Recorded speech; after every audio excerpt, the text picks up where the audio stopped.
So Nikki, your words will be forever floating around wherever. So beware. Alrighty. Okay, I'm used to it. All right. Well, this is session number 2 of Grow Your Own, which is focusing mostly on your vegetable garden. And it's one of those strange programs that hopefully will appeal to the beginner, like Melanie sitting here, Yep.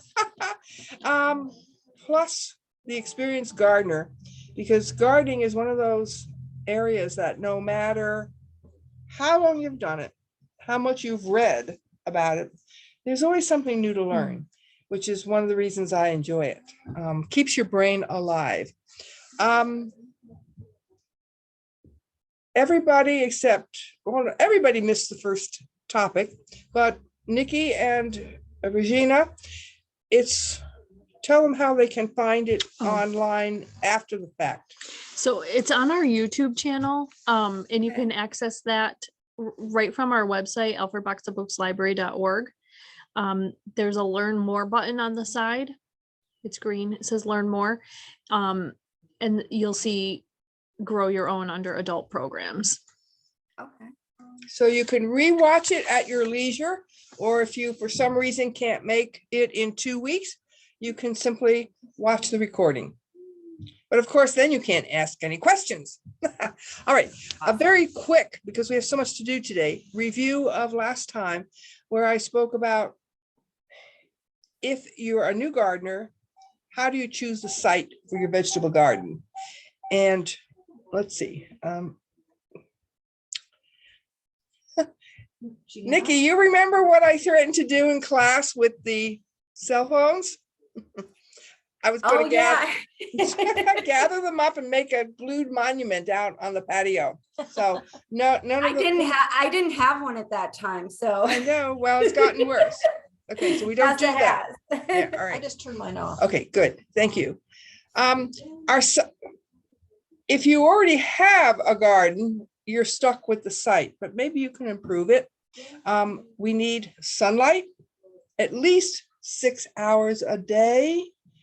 Otherwise, most vegetables just aren't going to thrive. It's not going to be worth it. Production and health will be way down. So at least 6, the more the better, hours of sunshine. Hardly any vegetable likes wet feet.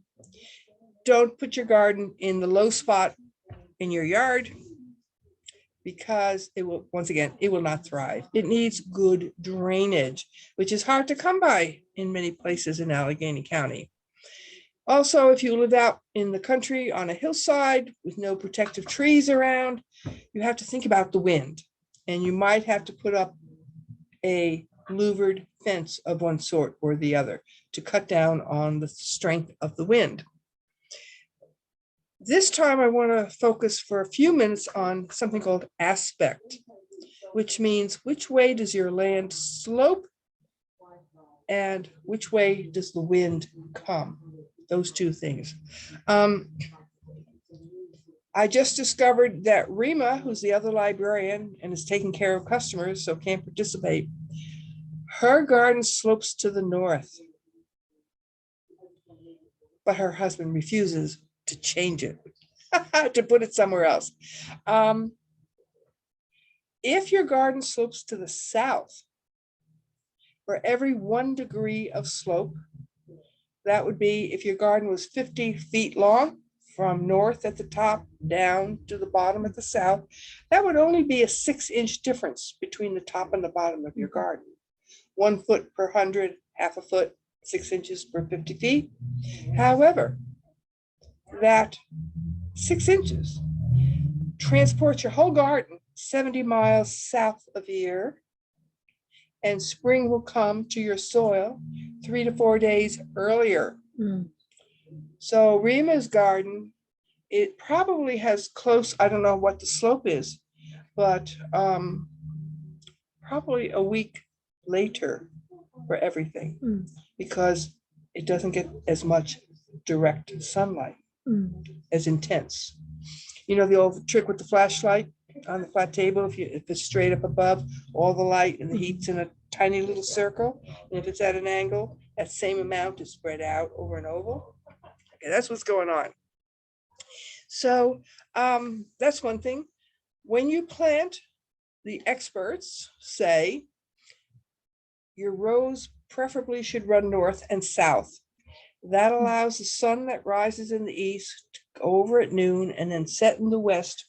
All sides of your plant, the leaves, are exposed to the maximum of the sunlight. However, if you grow something like corn or your cherry bell tomatoes that are going to need a 6 or 7 foot tall stake because they're going to keep climbing, they're going to cast some shade during the day. This you can use to an advantage.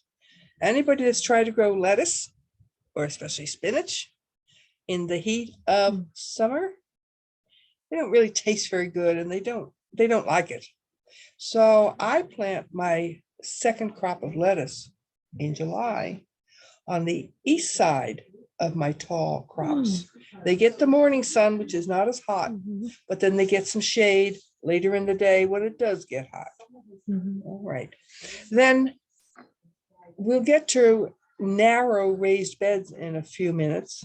But if you decide to go that route of having a 4 foot wide bed, that's however long, you could always, and I think in terms of blocks, 4 foot blocks in those rather than rows in a garden. I would plant my stake tomatoes on the north end and something like maybe one zucchini plant. Who needs more than one zucchini plant on the north end, right near the end of the bed, so we can kind of like lean over and take up yard space rather than the garden space. Okay, we'll get to the raised beds in a few minutes there. I'm really not going to deal with pH now, even for you new gardeners, because we should do that in the fall. And master gardeners have been trying for 10 years to convert Allegheny County from adding whatever they add in the springtime to the fall. Okay, raised beds. And I have 2 people here. Nikki, by the way, what kind of gardening do you do if you do any? I am brand new. I'm just starting this year. So you have a third new person. Brand new. All right. And it will be raised beds. We live out in the country, and we tried a little bit last year, and they ate all of our stuff right away. And so my husband actually built a greenhouse. So built a greenhouse? Wow. We like to build things. All right. Well, you can build some fences. You can build some fences. Okay. But we'll deal with the deer maybe next time or the time after that. Yeah. Okay. All righty. Raised beds. Now I'm gonna right out front give my opinion, which is you do not need wooden sides or concrete sides or hay bale sides or whatever. You can simply make what looks like you've buried somebody in the backyard, a mound, in other words. And I have a couple of reasons for this. It's cheaper, it's quicker, and if you do it right, it's easier to keep the weeds out. Alrighty. I'm about to head down to the hardware store after this program, where a couple of years ago, we established a raised bed with wooden sides, 4 by 4 feet. And every year the grass creeps in underneath. And I say, guys, I'll plant it and I'll deadhead it and I'll refurbish new plants, but I'm not weeding it. So it's my annual go get the guys to do the weeding. But if they had done it without the raised box, we would have less trouble. So the 2 of you, and Regina here is even worse. She only has a big pot. So, well, she has a couple of big pots, but we're going to talk about one.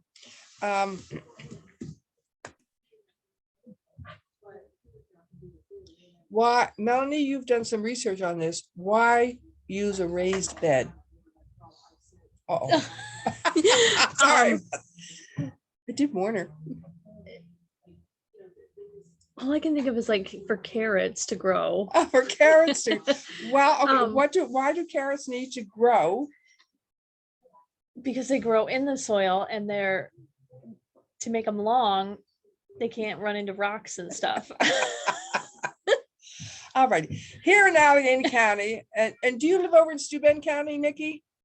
I actually live on the border of Allegheny and Steuben. Okay, well, it's the same thing. The big glacier came, you know, and then it went, it took away a lot of our original topsoil, left a lot of junk around, a lot of rocks mixed in with a mix of soil. And in many places, it's not very deep. And the glacier being so heavy, compacted any of the subsoil underneath. So some of us have bedrock and then a foot or two of compacted clayey subsoil, and then 4 to 12 inches of rubble on top. Not a wonderful situation for a garden. So anything that can increase the soil level. I think at this point, I got to tell a story. Years ago, I lived in Kentucky for 4 years, 3 miles from the Ohio River at the edge of the floodplain. The road and the strip of houses was built probably, maybe it was a moraine because it was like 5, 6, 7, 8 feet higher than the surrounding farmlands. And to the north was the Ohio River. Well, we were only there a few months and it was springtime and I was getting ready to plant the garden in the backyard. We had 3 acres. The dog got run over. And so my husband, who I jokingly say never did things by half, went out in the backyard and dug a hole to bury the dog 3 feet deep. Black, rich topsoil all the way down due to the annual flooding of the Ohio River. Needless to say, in Allegheny County with our untreated soils, I could grow green beans that would be maybe 18 inches high. I don't know, foot in diameter or so. And you would need like 4 seeds, 4 plants to provide a good meal for 4 people. In Kentucky, which of course had a longer growing season, so that was part of it. But the same bean would grow 2 feet high. This round, you would easily get 4 times the beans to eat with the deep soil. So that's one of the reasons we use raised beds. We eventually incorporate what was there, however many inches it was, with what we added. And if we can get up to 18 inches, we will be able to produce twice as much food in the same square footage, which is what we want to do. Who wants to, I used to joke, you know, back really in the old days, almost everybody had who lived in the country had an acre at least of a vegetable garden somewhere in the backyard. Well, we don't have a time or space to take care of that much. But if you do it right and you've got a deep soil, you can really, it's amazing. My daughter I gave her a part of my garden, 100 square feet, which is what we're going to talk about if I ever get there today.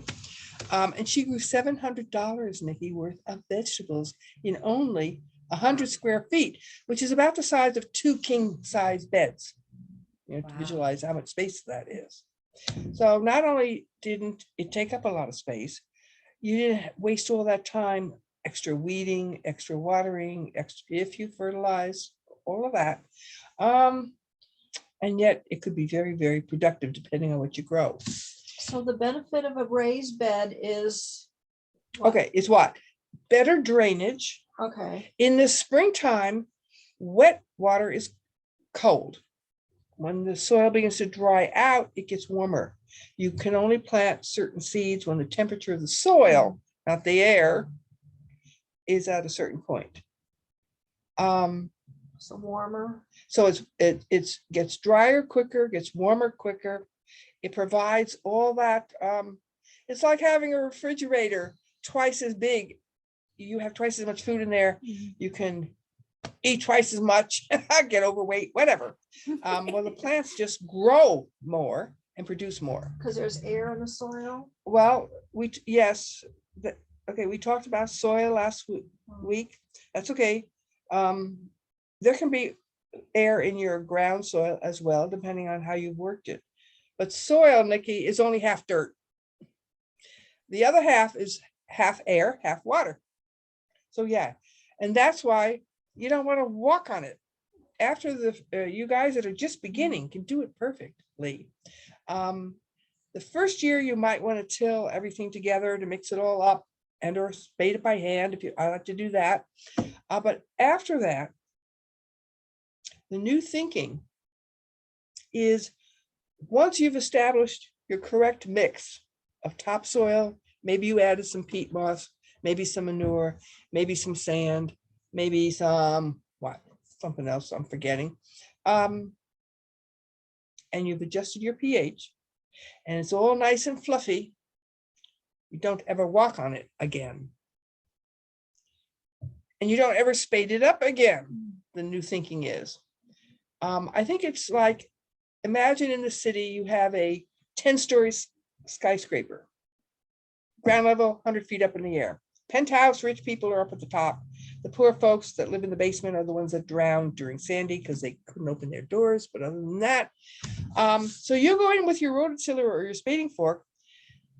It's like flipping that high rise upside down. The penthouse people are not going to be happy living in the basement and vice versa. Well, maybe the poor folks are like up at the top.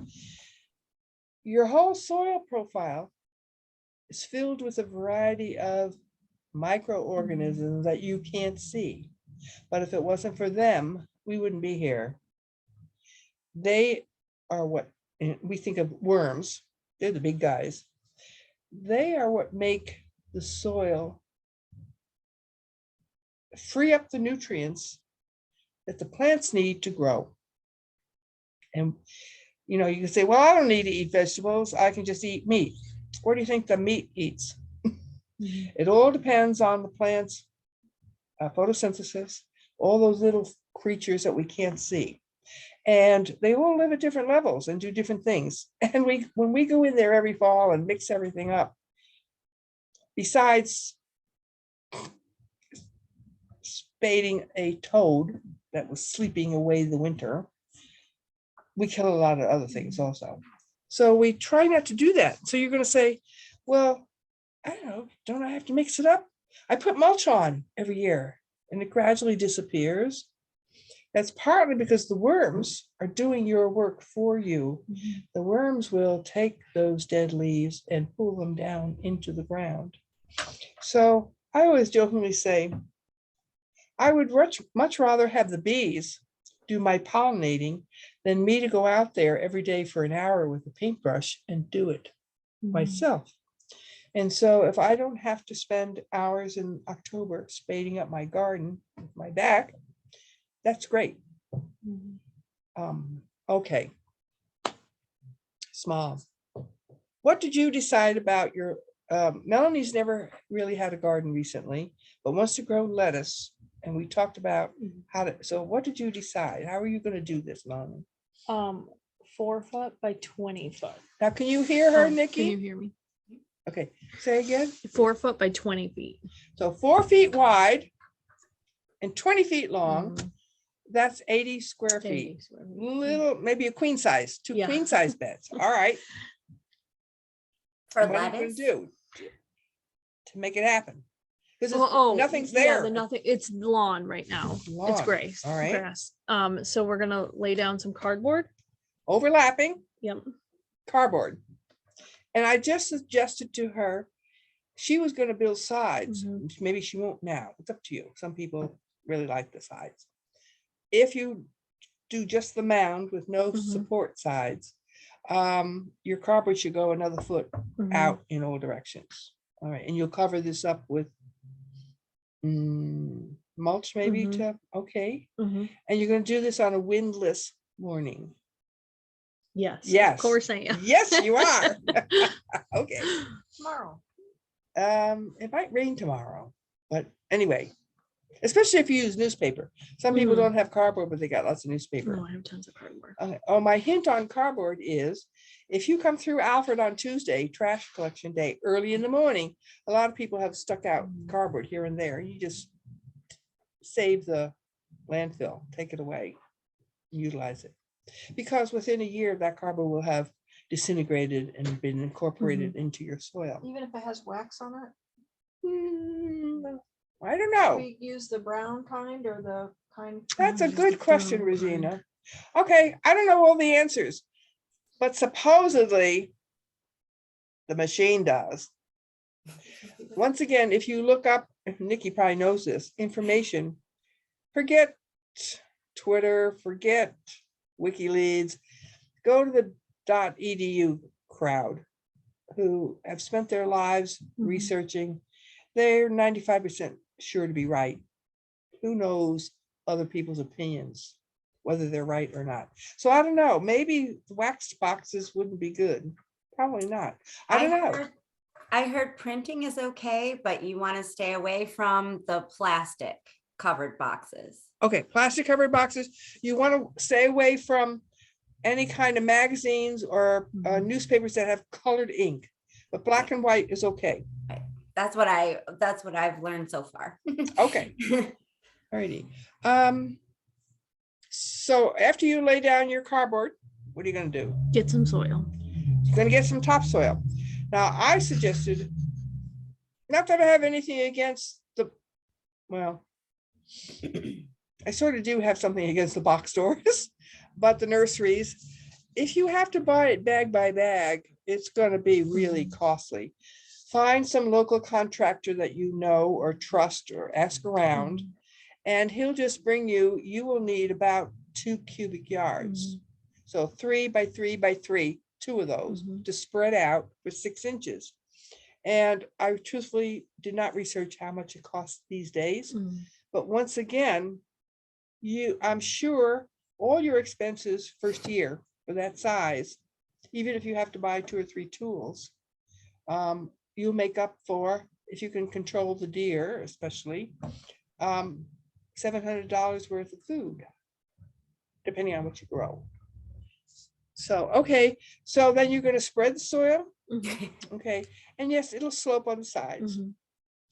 But once again, if you pile up, especially if the leaves are whole on the side and sort of press them down, and they'll tend to hold it in place. We'll see how that goes. Okay. Otherwise, go to the extra expensive building, wooden sides or concrete blocks. Okay. I have a question. Hang on. How much? Oh, What yeah. time is it? 11. 5 till. Yep. 5 till 12. Okay. Yes, Nikki. Okay, we cleared out a pond a few years ago, and there's a big mound of stuff that came out of the pond, like on our property. Can we use that? Now, I heard the first part, out of the pond. What was the other second part? Can we use that soil? I would assume so, because usually what happens in a pond is if there's any runoff, it's usually the topsoil that's running off, and the rest might be pond weeds, that's organic matter. So yeah, I would, unless for some reason you did some heavy duty copper spraying in the pond, but yeah, that'd be perfect, I would think. I thought so, but I want to make sure. Without sides on the garden, will the soil run off in a heavy rain? You're going to mulch the garden, so Okay. no, it won't, unless it's an absolute Noah deluge. Right. Yeah. Okay. Yeah. How high do we need to make it? For at least 6 inches. 6 inches. Okay. Now, what's going to happen is that first growing season, 6 inches isn't perfect for the plant, but that cardboard will be wet, and some of those roots will penetrate the cardboard and go down into your sod underneath, which is rotting away because you've covered it up. I would wait till next spring And then I would either spade the whole deal. Mhm. How much topsoil do you think you have under your grass? I have no idea. No idea. She's gonna go home with a shovel with a point, big shovel, long handle, and you're gonna dig down and find out how deep until you hit something that looks gray or bedrock. No, you're in the valley, Yes. so you're not gonna hit bedrock in the valley. But it's obvious, topsoil tends to be dark. Okay. And once it starts getting grayish, and especially looks like kids' Play-Doh, Mhm. you've hit the subsoil. Okay. I'm guessing in the valley, you might have 12 inches. Is it a housing development or an old house? It was built in 1940. That's old. Okay. Modern developments, the clever contractors go through and they take your topsoil off Hmm. and they sell it. They build your house and then they put maybe 2 inches back. And That's what so they're doing down at the new hotel by Wegmans. They scraped all the top of the ground off and it's in a big Oh, pile. really? Mhm. I don't know if they're selling it, but I know they scraped the Well, it'd ground be foolish clear, not to. and it's been there all winter in a big pile. Yeah. Can you hear Regina from sitting way over there? Okay, good. All right. Where am I going? Wrong page.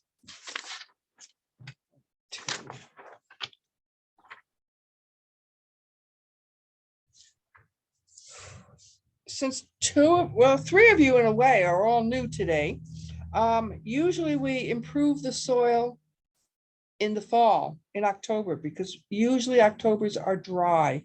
And okay, Nikki, Regina, Melanie, rule number 1, do not, underline, do not walk on wet soil. Unless you want to make adobe bricks. It's because our soil tends to be clayey here in Allegheny County, maybe not you in the valley. And it makes perfect clay bricks. We don't want that. We don't want to compact the soil, which is why people have a hard time.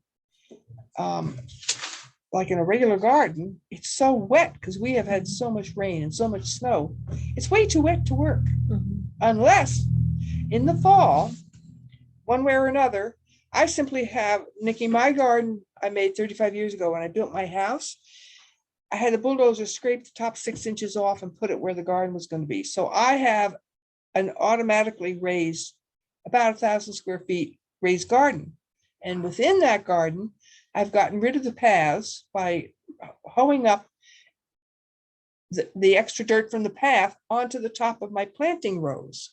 So now I have an elevation of maybe 3 to 4 inches between the top of my bed in the garden. So it's raised over the raised.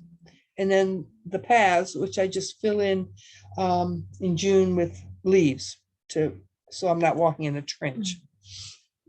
So, but you're not gonna have to worry about that because you don't have any paths Mhm.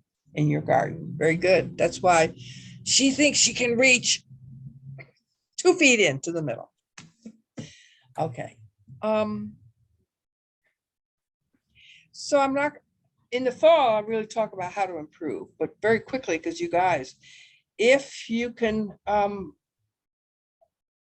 find some manure that has sat out over the winter and got rained on, Mhm. so it's not so rich and therefore will burn your Mhm. plants. At the equestrian center, At the equestrian center, yeah, lots of it. and it's sitting out. You can probably ask them where's the oldest Yeah, pile. I did that last year. Yep. You might want to buy a bag of peat. There's a controversy now about we're digging up all the peatlands around the northern hemisphere and ruining that environments for gardeners. Da, da, da, da. There's pros and cons to that argument, so research it. And some people are more ecologically friendly in their processing Mm. than others. Also, sometimes no matter what you think, they're going to clear that off because they're building a Walmart or something. Mhm. So if they're going to do it anyway, you might as well take advantage of the peat moss or a pile of leaves that have been sitting around. You know, maybe last fall you piled up a huge heap of Mhm. leaves. And so that could be dug in or tilled in the first year. So anything you can add 1 to 2 to 3 inches even in your 6 inches will give you a richer gardening soil to work with.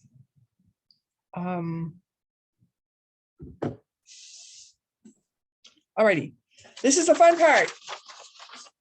You've only got a small space. What are you going to grow in it? I think it's obvious you only grow what you like to eat. For years, when my kids were little, Nikki, I would grow beets because one of them liked beets. When I finally years ago moved back here and the kids were grown and gone, for a year or two, I still grew beets. One summer, I said to myself, why am I doing this? I really don't like to eat beets, so I don't grow beets anymore. So go down, if you have a family, have them sit around, tell you their favorite vegetables that they and what they don't like. Hopefully they'll like some. All right, that's number one. Number two, money. Now I'll admit, and I should do this for homework, I haven't bought vegetables for I don't know how long, decades at the grocery store. So I really have no clue how much things cost, except once in a blue moon, like last fall, there were the onions, $1 each. And I thought, wow, in my 15-foot row at 4 inches apart, that's 45. And in a foot, I could grow at least 2 rows. That's 90 onions. I grew $90 worth of onions. Not only that, my onions last. Different varieties, some only last till Halloween. Like Vidalia. Yeah, but yep, the sweet Spanish. Some last till Christmas or maybe January. I have Pattersons. I have my last 4 in the bottom of the refrigerator, and they're still hard as rocks. So research. What do you want your onions, if you grow onions? Do you want them for salads or deep fries with tempura sauce, or you want them to last all winter? It depends. And then I do my square footage, 15 square feet, $90, and that tells me how much money I make off that square foot in the growing season. So I think it'd be fun to go through the store. My stuff is pretty much organic. You pay a lot more for organic in the store. Some people don't care. The few times my daughter bought onions or potatoes, they just didn't keep. Not only didn't they taste that good, they didn't keep. So anyway, money is important to me. So what I think, if you like herbs like basil, I think Laura brought a small bunch of basil she bought in the store in the water. It was like $3. Yes. So if you like herbs, they're very costly. Lettuce, I don't know, how much do you pay for a head of lettuce these days? I think, I don't know. I didn't pay attention. Okay. I buy it all the time. So I just, Why don't you do it? How do A you buy study. it? Do you buy it whole, like a whole head, or do you buy it in a bag? I buy all of the above. I buy bunches of it because my family loves lettuce. I think you're going to So, save a ton of money. Yes, it's Nikki. so much I buy the big box of spring mix. Okay. And that runs roughly from $3.50 to $5. And how many, if you make a salad, It's a How big many- box how many salads would that make? Would you should do the cost per for a meal. week. Huh? For a week, I use it for a week. So, Right. and it depends if I cook it. Mhm. I only eat vegetables, so if I cook it, it's a lot less. So yeah, it probably, I would say it cost me about $15 a week to keep lettuce. Okay. Well, okay. You can all do the math on that. So, it pays to grow if you like it, what's really expensive. Then there's the taste. Yes. Now, the poor people who have never gardened and had never tasted a fresh vegetable do not know what they are missing. Certain things more so than others, but even potatoes. I mean, when Laura moved back and I gave her my 100 square feet at the end of my garden, and she had her own little garden. She said, I don't want to grow potatoes, Mom. You can just buy them in the store and they're cheap. So she didn't grow any, but I grew my potatoes. So come late July, when the first red Norlands are, you can sneak your hand under the mulch and pluck off 1 or 2 from each plant that are ready. Let the rest keep growing. And we have potatoes. She just couldn't believe how wonderful these potatoes are. And of course, anybody that's eaten a real tomato or lettuce in the springtime, especially all those greens, or green beans, or almost anything, but certain things really, really need to be picked fresh and eaten. So yep. That's why I'm doing this. Okay, some people are concerned about spraying. The commercial, because of government rules have gotten, and public awareness has gotten better than it used to be, but still there's certain things I would avoid. For instance, think of a head of broccoli, which is basically the flowers, with all the nooks and crannies. You can wash and wash and wash. You're not going to get rid of all that spraying. Same thing with any kind of lettuce or spinach that's crinkly. So I don't worry so much about carrots that are, unless they use systemic poisons that the whole plant incorporates. If it's just a spray on the top to kill what happens to be there, then carrots are underground, the beets are underground, and you usually peel them anyway. So once again, if you're worried about things like that, do the research and grow your own. Can you do it without spraying them? Yes, I never spray anything. Because they're just spraying for insects, right? Okay.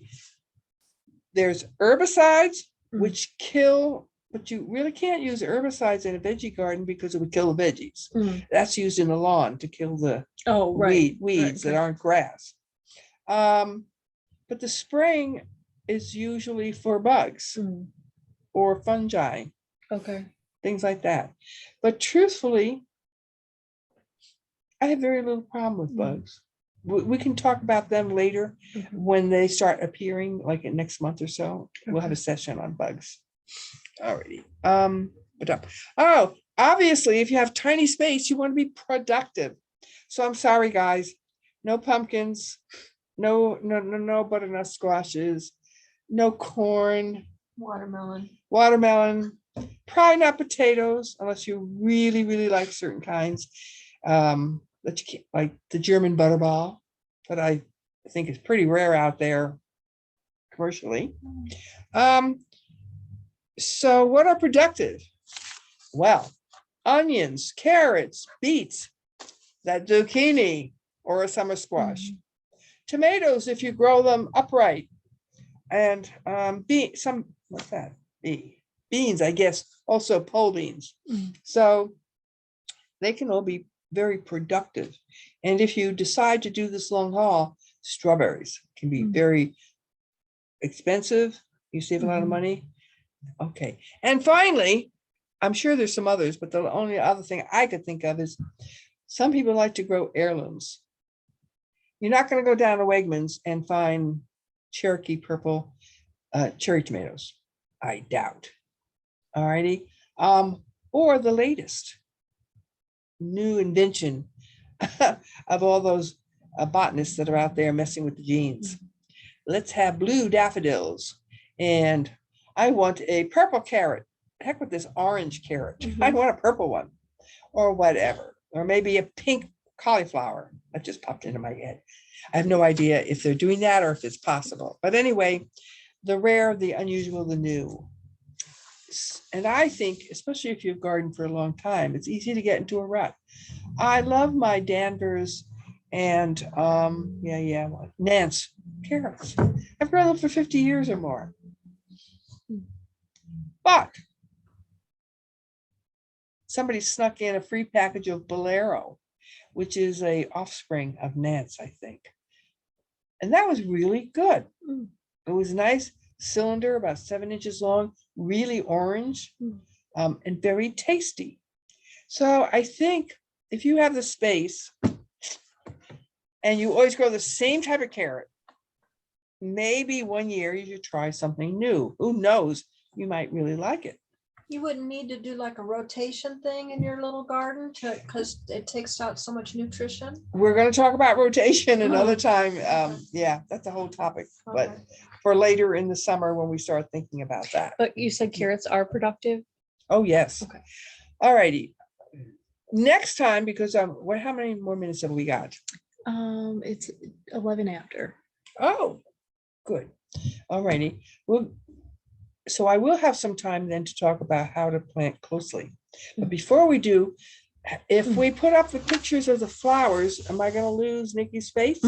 Only a little bit. I'll be a little face. I see your hand, Nikki. There you are. Okay. Unfortunately, Nikki, this is obviously like art history, a lecture. I don't have a PowerPoint for this particular 15 session program. However, I had Melanie look up 4 flowers that, especially if you have a larger garden, but you might be able to squeak them in even a small garden. All these 4 flowers are multi-purpose. You can eat the flowers and maybe the leaves, but you better research that. I'm not sure about the leaves. They're pretty. They attract what we call pollinators. Some of your plants, like corn, which you're not going to grow, is pollinated by the wind, which is why you always had to plant corn in blocks, not long, skinny rows. It's like they'd all catch COVID when they're crowded together, rather than strung out 6 feet apart. But many of your vegetables need the bees or hummingbirds or butterflies to pollinate them. And if they're attracted to these flowers, which they are, they'll do double duty. So you can eat the blossoms. What have we got here? This is one example of calendula. They tend to be yellow and gold and orangey. And what else? Can we put all 4 up together or not? I can't. She can't. Okay. Those were the nasturtiums. This is let's back up to the nasturtiums. Is a sprawly plant. So you might want to plant it on the corner where it can sprawl out onto that extra foot of cardboard or into the lawn even. Run it over with the mower. They come in mostly shades of yellow, orange, red, rambly. They'll usually grow 8 inches high and they'll spread.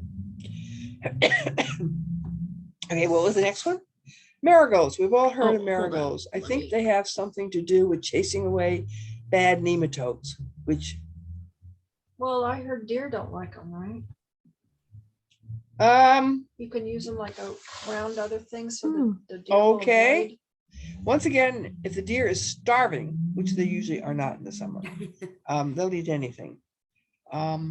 But yes, I've heard that, but I've also, it was more like nematodes in the ground. And maybe they do kind of smell kind of yucky. So maybe they chase some things away. And those are edible? Yep, the flowers. I grew them the last couple of years. You can double check that. I don't want anybody dying of marigold poisoning. Marigold, by the way, is Mary's flower from the Middle Ages, Mary's gold, but they tend to be the same color range of yellow, orange, and red. They come in different, many petals, pom-poms, foot high, 2 feet high. So you pick the one you want. And what was the other one? The borage. What is that? Borage, Borage. It's a lovely blue flower. It will self-sow, but it's easy to pull out when you don't want the extras. It has a silvery gray-green leaf, a little fuzzy kind of leaf. It can get 2 feet tall, but you can keep it trimmed. Once again, I said to Melanie, if you like your gin and tonics, Nikki, you pluck the flowers, put them in the ice cube tray, freeze them in the ice cubes, and then put them in your drinks. They're real pretty. Wow. You can use them on cakes, or just in your salad. Toss them into your salad. All right. Close planting. This is my forte. Ta-da. I think companion planting has a different connotation. So we're not going to talk about that. There's this idea that some plants like each other, help each other, et cetera, et cetera. We're not dealing with that here. We're dealing with spacing. So we can interplant or we can succession plant. When you're interplanting, I think of it as two ways. Usually we think of what's above the ground. So you have a carrot, right? And it comes up and it's kind of ferny and then it makes like a fountain, right? And lettuce tends to either be in a ball or an open ruffled ball. Beets, they're more airy and but fountain-like, right? And onions kind of go straight up. So we think in terms of what we see. But for a plant to live close to each other, we got to think of what's going on underground. Some roots are shallow and spread out like onions. Other roots like carrots tend to go down and not spread out as much. So what if I made a row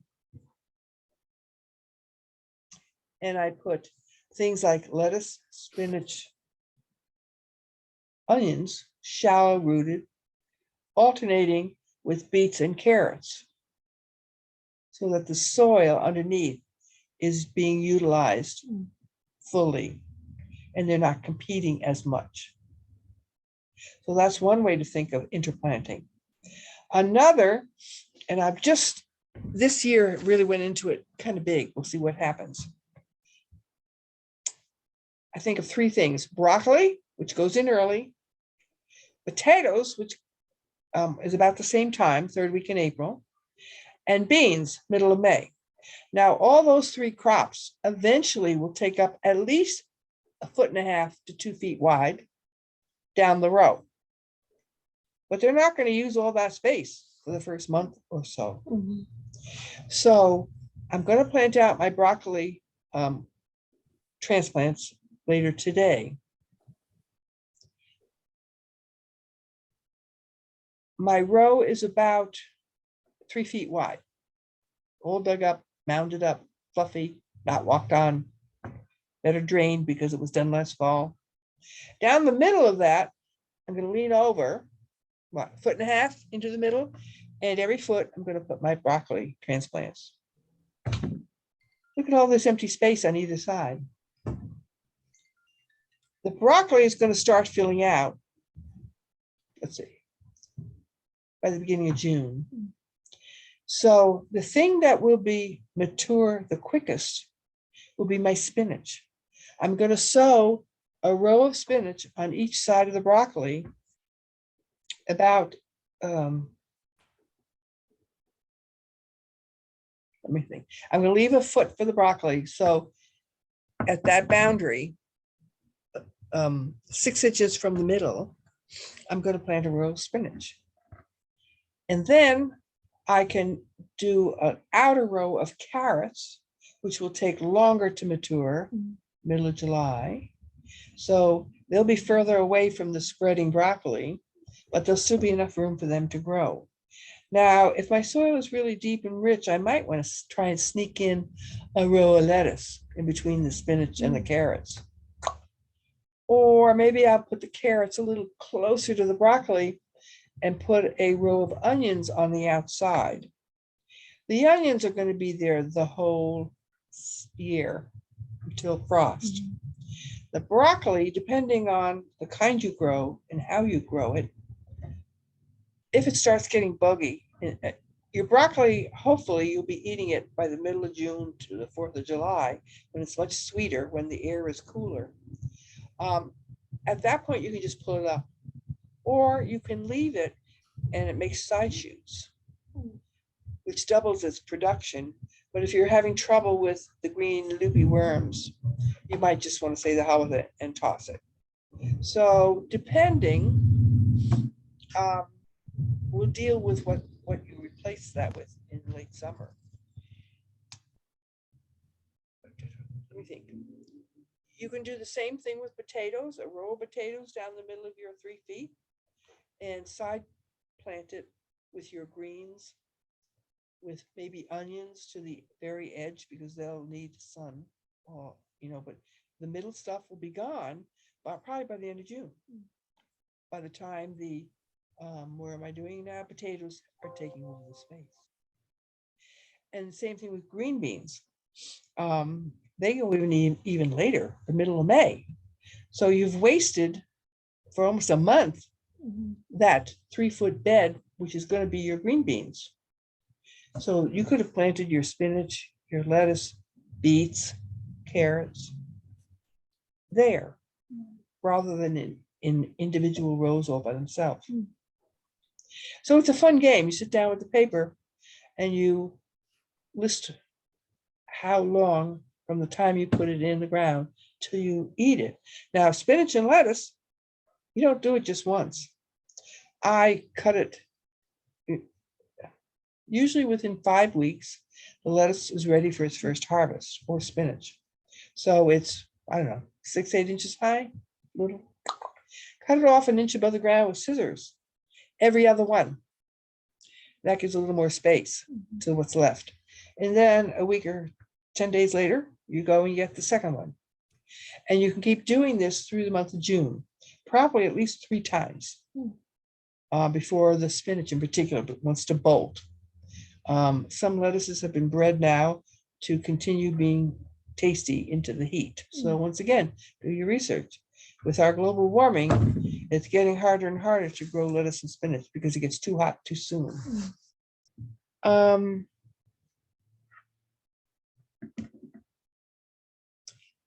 Beets will get pulled once again. You plant them if you want them to be 3 inches round. You pull them when they're the Okay. size you want instead of waiting for a certain. Okay. One of the reasons veggies at the store don't taste that good is they're interested in the money. And if they can sell you a 5-inch beet instead of a 3-inch beet, they make more money. But the 5-inch beet almost certainly will not taste as good as the 3-inch beet. We once did a cooking program for master gardeners on underground cooking, all the roots, and I had rutabagas, and I grow my own. And I told this story about Colleen just died. I said, you know, back in the day in Papua New Guinea, they ate people. And years ago, I read an article where they interviewed this old cannibal. And they asked him, well, who tasted the best? He said, oh, the younger they were, the better they tasted. You didn't want to eat an old man. So it's true with vegetables. So anyway, if you want to, okay, go back to your beets, and this is true of anything. Well, it's true with wild game too, isn't it? Yes, Yeah, a fawn will taste much better than an old buck. yeah. Beets. If you're gonna grow the kind that tastes best at 3 inches, I would plant your beet seeds every 1.5 inches reduction. Then in about 5 weeks, you harvest every other one when it's about 1 inch in diameter. That leaves, see, they're still not touching at that point. And that leaves the other odd one to continue to grow for the next 2-3 weeks to fill out to the 3 inches. So same with carrots. If your carrots are about 2 inches in diameter, you can actually grow 6 carrots in a foot. And a carrot only needs about 4 inches wide row if your soil is deep. So, But like I grew cucumbers last year, and you know, they said harvest on the package, harvest at 3 inches. yep. But they really, it was little bitty ones, but they really weren't good enough. I let them grow a little more, another inch, then I thought they were better. So Okay. it doesn't really apply for everything like that. I think there's a couple of things there, Regina. First of all, everybody's taste buds are different. Yeah. What you are used to is what you are used to. I used to make homemade bread all the time and send my kids to school with a packed bag lunch. Laura, well, I should mention name. One of my daughters swapped her sandwiches to a fella in her class in 4th grade because he loved my homemade bread. And she just wanted, what's a brand of store air bread? Hostess. Wonder Bread. Yeah. So it's partly what you're used to. But in general, like zucchinis, I always try and pick mine about 4 to 6 inches at the most. Of course, there's always one that somehow, Yeah. and I used to have chickens, and the chickens would get that one. The first time I did that, this monster zucchini into the chicken house, and they all just cluck, cluck, cluck, cluck, cluck, stood around looking at it for about 3-4 minutes before one brave soul went up and pecked it. But the best story about an overgrown zucchini, a few years ago, it was on the news. This is true. You know how the Second World War in Europe, England is still finding bombs. And so this backyard gardener, and I forget where in England, suddenly thought, oh my God, how did I miss, they call them marrows. How did I miss that? It was a bomb. Oh, no. They had to call the bomb squad to take it out. So anyway, keep, 75 years ago. oh yeah, it's the a war ended. relative thing. As a Wow. matter of fact, and a year or 2 or 3 ago, there was another bomb thing in England, right there on the Thames, where they had an annual, the 2 big colleges, where they Cambridge and Oxford, have their big rowing contest. They had to cancel it because somebody found a bomb there on the bank. Really? Yeah, yeah. Okay, so this is something you usually do in winter when it's snowing and blowing. You get your paper out, you list what you want to grow, and then figure out how, if I have a good soil, can I grow it most efficiently. I would suggest with you guys starting new with just 6 inches of soil, you don't plant so closely, because once again, think of Kentucky and the deep soil. So you actually might want to double your space.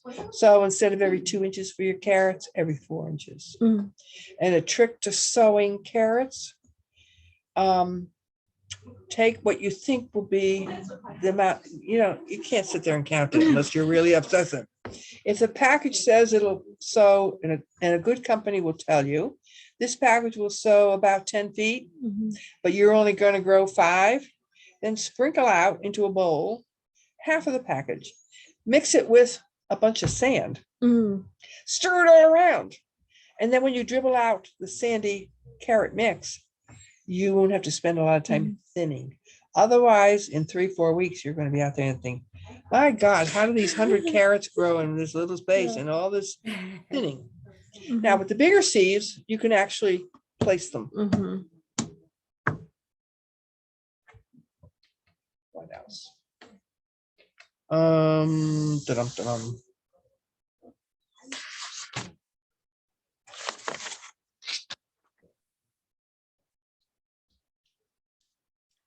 All righty.